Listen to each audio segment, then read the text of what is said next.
alunos, sejam bem-vindos a mais uma aula de língua portuguesa. Eu sou Milena Marães, professora de língua portuguesa, e é um prazer tê-los aqui. Afinal, professora, o que nós vamos estudar nesta aula? Acompanhem comigo. Nós temos aí o nosso objeto de conhecimento, autores da geração 45, e o detalhamento, geração de 45, poesia. Então, gente, vamos à nossa aula? Então, gente, vamos falar um pouquinho aí da geração de 45, do pós-modernismo, né, especificamente a poesia. E aí, antes de nós entendermos esse contexto da poesia, eu quero que vocês entendam comigo o que é o pós-modernismo. Acompanhem aí comigo.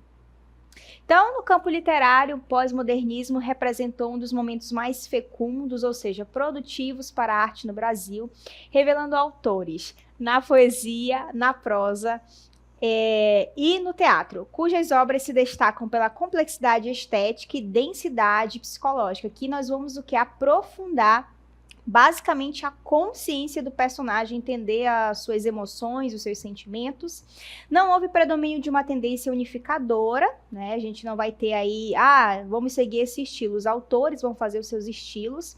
As obras dialogavam com as vanguardas europeias, as duas fases anteriores do modernismo e novas experiências estéticas do pós-Segunda Guerra Mundial. A partir dos anos 60, as produções ora se engajam politicamente, ora se desapegam da realidade social.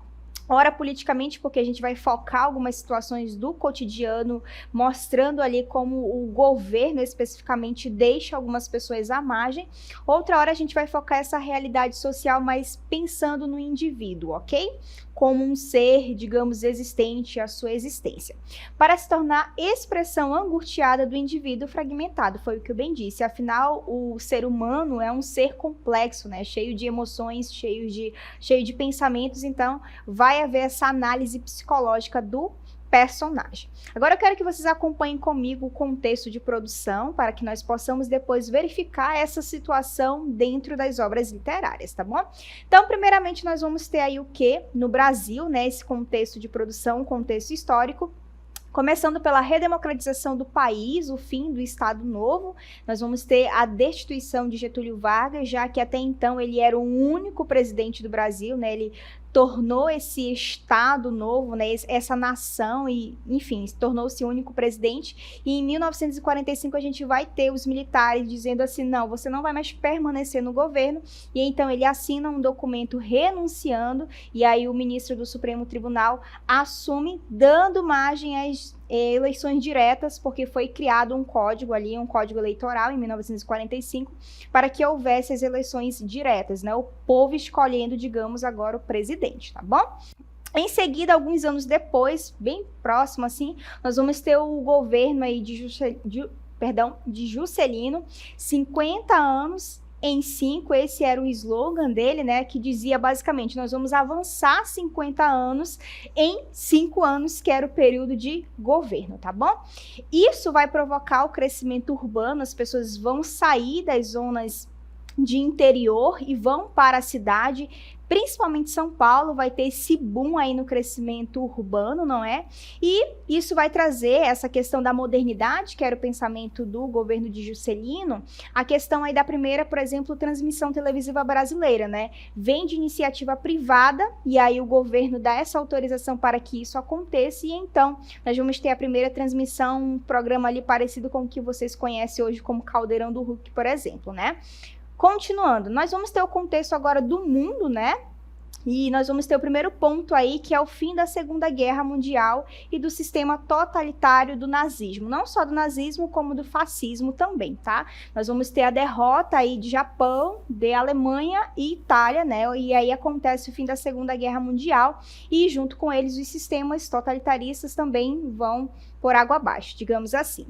E em seguida, como consequência dessa questão do fim da Segunda Guerra, nós vamos ter o início da Guerra Fria, que são os dois países aí, ó, Estados Unidos e União Soviética, as duas nações, na verdade, que elas eram aliadas até então para, digamos assim, fazer com que Alemanha, Itália e Japão fossem ali eliminados na Segunda Guerra Mundial. Só que depois disso, eles se tornam rivais, sobretudo com a questão tecnológica, por isso que acontece aí a corrida armamentista, né?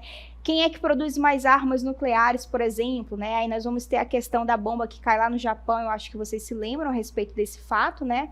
E aí começa essa corrida, e ela acaba quando a União Soviética realmente começa a ter alguns problemas dentro da sua própria nação, e então, né, o processo da Guerra Fria chega ao fim. E aí, pensando nessas questões de contexto de mundo, a gente vai ter aí a Clarice Lispector, e eu quero que vocês acompanhem comigo, né?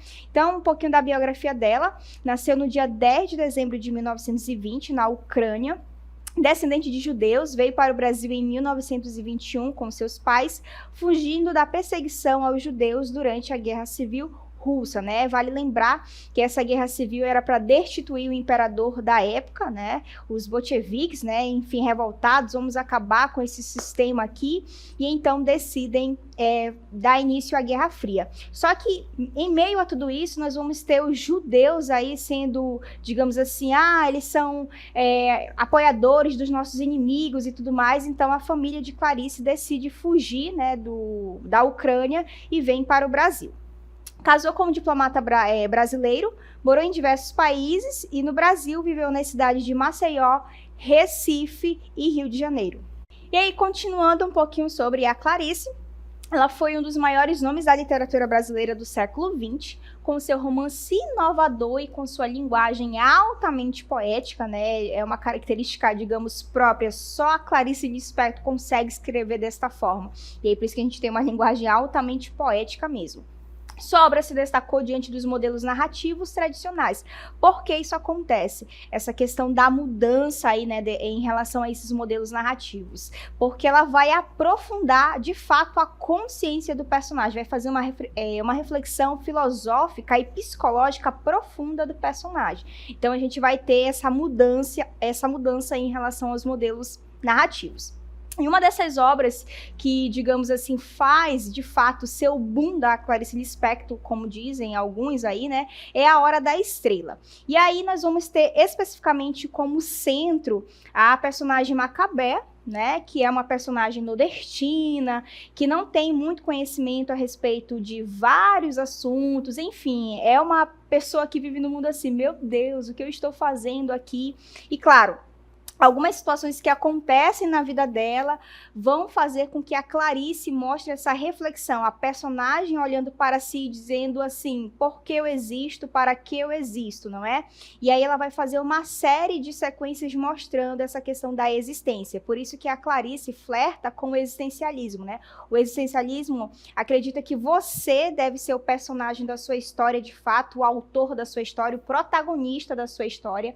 A sua história precisa ter autenticidade, né? Você precisa fazer a sua história acontecer, apesar das diversidades. Tanto que Sartre, que é o autor, digamos, dessa linhagem aí, né, psicológica, dessa abordagem psicológica, diz que a gente não é aquilo que fazem com a gente é aquilo que nós fazemos com aquilo que fizeram com a gente. É até um pouco complicado entender isso, mas é o que ele pensa, né? A gente não é o que as pessoas fazem com a gente, e sim a gente toma a decisão de pegar aquilo e, vamos dizer, ressignificar a situação. E aí sim a gente tem a protagonização da nossa história, tá bom? E eu quero que vocês acompanhem comigo um trechinho da obra para que vocês possam entender melhor essas características. Vejam aí. Então, as palavras me antecedem e ultrapassam. Elas me tentam e me modificam, e se não tomo cuidado, será tarde demais. As coisas serão ditas sem eu as ter dito. Veja que ela apresenta uma preocupação com a forma de escrever o texto, com a forma de pensar, inclusive, na escolha das palavras, né? O que a gente chama aí de metalinguagem, depois a gente vai perceber que isso vai lá também para a metanarração, essa preocupação de como que eu consigo passar essas emoções, essas reflexões, essa essa, digamos, visão profunda a respeito do ser humano, a partir da filosofia, a partir da abordagem psicológica existencialismo dentro da obra. Ou pelo menos não era apenas isso. Me enleio vem de que um tapete é feito de tantos fios que posso me resignar a seguir um fio só. Meu enredamento vem de que uma história é feita de muitas histórias. E esse trecho aí vem da obra chamada Felicidade Clandestina. Continuando, na verdade, era uma vida de sonho.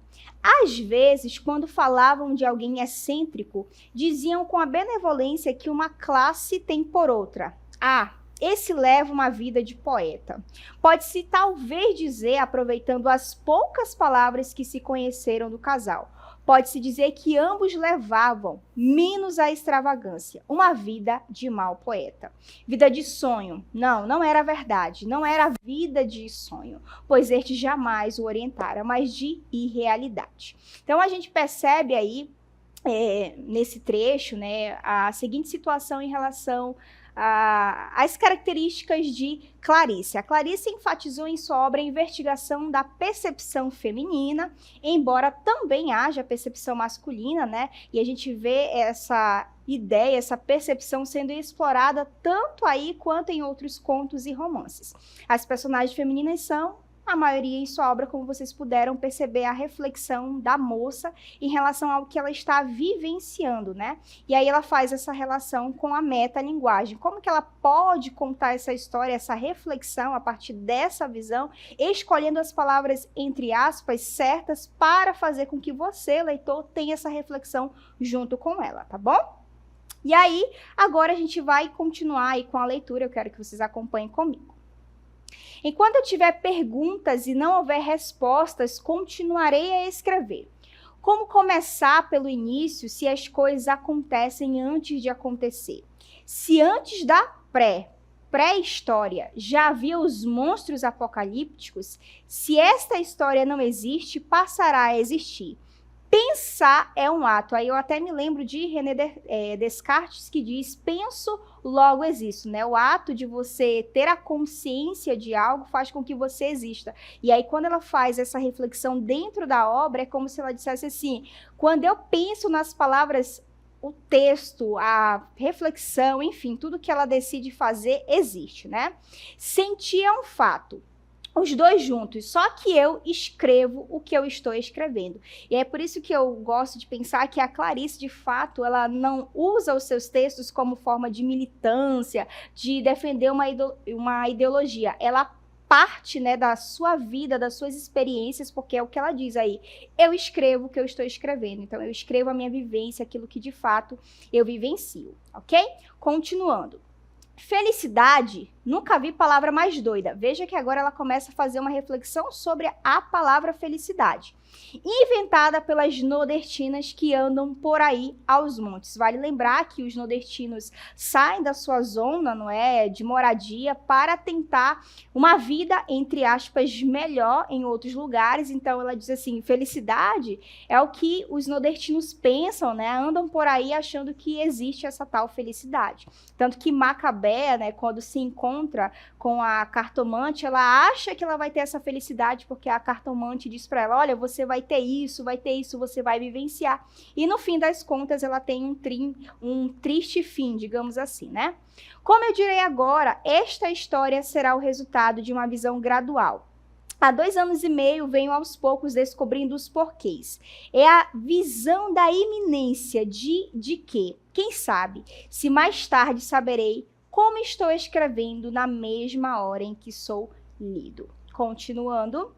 Só não inicio pelo fim que justificaria o começo, como a morte parece dizer sobre a vida, porque preciso registrar os fatos antecedentes, né? Então, é um trecho aí da obra A Hora da Estrela. E agora a gente vai entender um pouquinho das características da obra. Vejam comigo.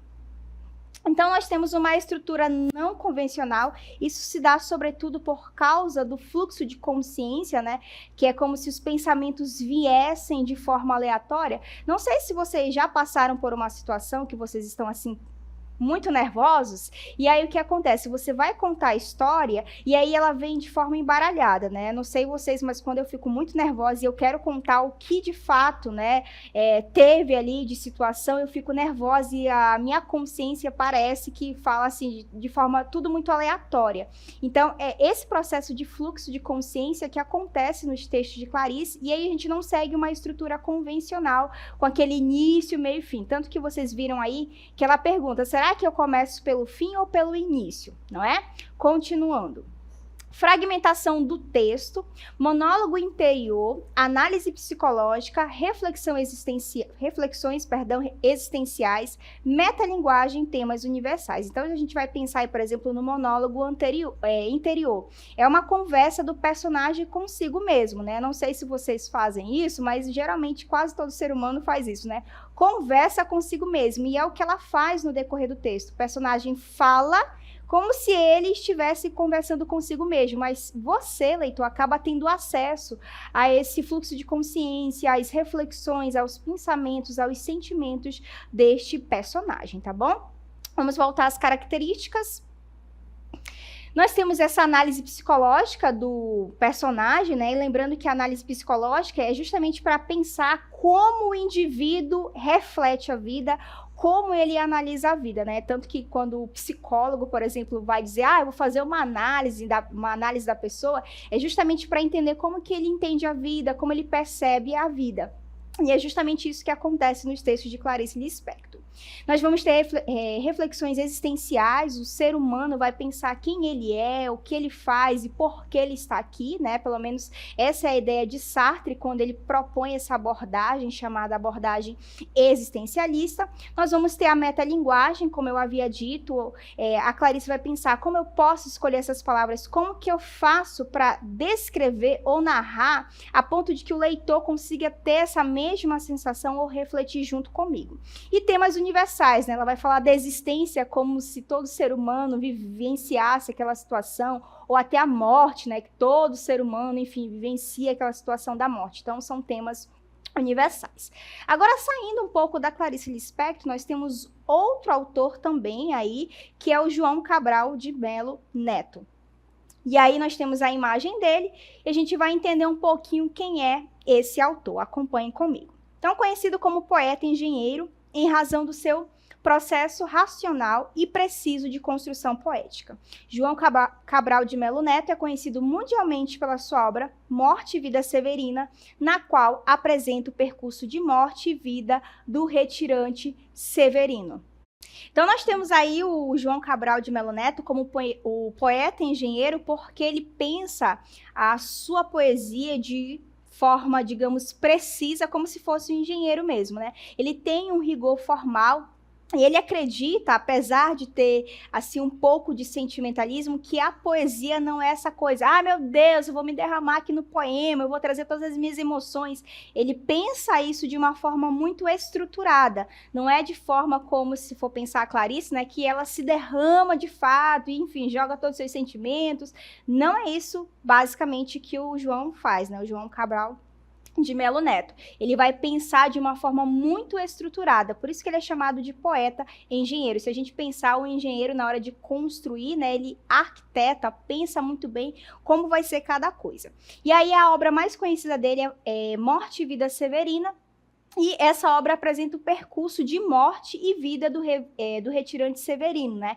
Que é um retirante, a gente vai ver daqui a pouco na aula, que é um retirante que sai ali do Nordeste, né? Para tentar a vida em outro lugar, e a morte a todo instante acompanha a vida desse Severino, né? Vale lembrar que Severino, se a gente pensar no dia a dia, né? Hoje especificamente, que é aquele cara que faz tudo, né? Tanto que na obra ele diz, todos nós somos severinos, né? Então, todos nós retirantes aqui. E, engraçado, se a gente voltar à origem da palavra, for buscar lá na origem italiana, né? A Itália diz que Severino é aquele que tem determinação para algo. E se a gente pensar de fato, fazer uma relação com a obra, é isso que se apresenta quando os severinos decidem sair da sua terra para tentar uma vida melhor, né? Eles são perseverantes, são determinados naquilo, mas são, digamos, rodeados de situações aí complicadas, como doenças, fome, uma série de situações, como vocês vão ver daqui a pouco, quando eu falar especificamente da obra. Vamos ver um pouquinho da linguagem do nosso autor. Acompanhem comigo. Então, o poeta produziu uma poesia mais formal, antilírica e racional. Esse caminho foi perseguido e trilhado com todas as dificuldades que foram se impondo, mas a verdade é que, de posse dessa certeza, Cabral fez escolhas únicas, buscou os seus pares, por exemplo, na pintura e na arquitetura, mais do que na poesia.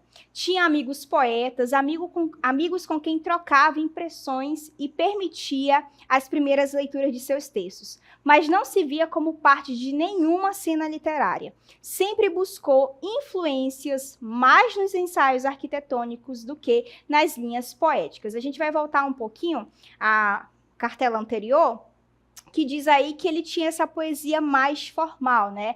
A forma como ele escrevia era com esse rigor realmente de pensar cada parte do poema, por exemplo, né? Precisa seguir uma forma. Ele era antilírico, não tinha esse lirismo, ai meu Deus, eu preciso me derramar nesse poema, eu preciso fazer de forma, né, que seja tudo muito lírico, muito, digamos assim, combinante, e ele era mais racional, tanto que quando ele vai tratar dos temas dele, ele mostra a realidade, ele fala dessa realidade, mas não com esse sentimentalismo que geralmente advém dos poemas. Por isso que são as três marcantes características dele, né? Ele é formal, ele tem essa ideia antilírica e ele é racional. E agora eu quero que vocês vejam aí um pouquinho da obra Morte e Vida Severina, e aí a gente volta a falar um pouquinho sobre isso. O retirante explica ao leitor quem é e a que vai. O meu nome é Severino, como não tem outro de pia. Como há muitos severinos que é santo de Romaria, deram então de me chamar Severino de Maria. Como há muitos severinos com mães chamadas Maria, fiquei sendo da Maria do finado Zacarias. Mas isso ainda diz pouco. Há muitos na freguesia, por causa de um coronel que se chamou Zacarias, e que foi o mais antigo, senhor dessa cismaria. Como então dizer quem falo? Ora, vossa senhoria. Vejamos, é o Severino, da Maria do Zacarias, lá da Serra da Costela, limites da Paraíba. Mas isso ainda diz pouco. Se ao menos mais 5 havia, com nome de Severino, filhos de tantas Marias, mulheres de outros tantos, já finado Zacarias. Vivendo na mesma serra, magra e ossuda em que eu vivia, somos muitos severinos iguais em tudo na vida, na mesma cabeça grande, que a custo é que se equilibra, no mesmo ventre crescido sobre as mesmas pernas finas, e iguais também porque o sangue que usamos tem pouca tinta. Esses somos severinos, iguais em tudo na vida, morremos de morte igual, mesma morte severina, que é a morte de que se morre, de velhice antes dos 30, de emboscada antes dos 20, de fome um pouco por dia, de fraqueza e de doença. É que a morte severina ataca em qualquer idade e até gente não nascida. Somos muitos severinos iguais em tudo e na sina. E de abrandar essas pedras, suando-me muito em cima, a de tentar despertar terra sempre mais extinta e de querer arrancar algum roçado da cinza. Mas para que me conheçam melhor vossas senhorias e melhor possam seguir a história de minha vida, passo a ser o Severino, que em vossa presença emigra. Então, gente, como vocês puderam perceber aí um pouquinho do trecho da obra Morte e Vida Severina, né? Ele fala com você de como que é na verdade, esse percurso até ao local em que ele de fato ia ficar, né? E ele mostra isso, né, que as doenças, as situações vão acontecendo enquanto ele faz esse percurso. Além disso, ele fala como se estivesse falando de todo mundo, todos nós severinos, porque é uma caracterização, né, dos nordestinos como um todo. Então não é só ele vivenciando a situação, é como se fosse ele e mais outros, né? Ele está representando todo mundo. Então vamos verificar um pouquinho sobre as características da obra aí, vejam comigo. Nós vamos ter a questão do rigor formal. Eu acho que vocês perceberam isso na parte em que o professor René, né, interpretando Morte e Vida Severina, faz isso. Ele tem muito cuidado, na verdade, João Cabral de Melo Neto, com a questão da escolha das palavras, como que ele faz esse início, esse meio e fim. Ele traz uma temática social, se a gente pensar na questão dos nordestinos vivenciando essa saída das suas terras, né? A gente vai ter essa temática social, mas não de forma assim, ai, que coisa bonita, eles estão vindo aí para viver uma vida melhor. Não, é mostrando que eles passavam de dificuldades para então chegar, entre aspas, àquela vida melhor, né? Nós vamos ter também a questão da plurissignificação, que é o múltiplo sentido, várias ideias, né? Então a gente vai interpretar, quando a gente faz, por exemplo, a leitura, ou ouve, como vocês ouviram aí, né? Há um trecho da obra Morte e Vida Severina, a gente vai perceber várias ideias circulando aí. Então a gente tem uma obra com plurissignificação, vários sentidos, várias ideias circulando aí. Nós vamos ter o realismo, ou seja, a situação real mesmo. Eu vou te contar a história, mas não é uma história inventada, uma história fictícia, é uma história real do que de fato acontece. E se a gente fizer uma relação com a temática social, de fato é isso mesmo. A temática social, por exemplo, falar dos nordestinos é uma realidade, que até então, se a gente pensar no Brasil, né, o Brasil deixava essas pessoas à margem, inclusive nós aqui do norte também, se nós pensarmos a época, também nós éramos à margem. Eu acho que até hoje, se a gente parar para refletir sobre isso, ainda ficamos à margem. Não tanto como antes, mas ainda assim continuamos com essa ideia aí, né? Nós vamos ter um engajamento político, né? A opinião de fato ali mostrada de que, por exemplo, o governo precisava olhar para essas situações. Nós vamos ter essa questão aí de convencer de que eles precisam ser vistos, de que eles precisam de cuidados, de que eles estavam vivenciando situações que um ser humano, em teoria, não se devia viver. Até porque, se a gente pensar, nós já tínhamos os direitos humanos, né, circulando por aí. Então, um nordestino que é brasileiro também passar por isso seria, no mínimo, assim, meu Deus, que situação que não era para existir, tá bom? E nós vamos ter elementos da cultura popular, como vocês puderam perceber aí na Morte, na verdade, na obra de João Cabral de Melo Neto, Morte e Vida Severina, essa questão do nordestino, as características, os elementos da cultura popular presentes na obra, tá bom? Então essas são as características da obra e a gente pode dizer também do autor, como ele trabalha nas suas obras. E assim, gente, nós vimos aí dois autores, Clarice Lispector, né, que volta mais para essa questão do eu, do meu profundo, faz uma reflexão filosófica a respeito da existência, da vida do ser humano, e nós vamos ter João Cabral de Melo Neto focando mais essa questão social, fazendo a denúncia social, a denúncia de fato, né, como diz aí, de engajamento político, né? Eu sei que foi muita informação a respeito do pós-modernismo, dos dois autores, mas eu espero que vocês tenham entendido e eu fico por aqui.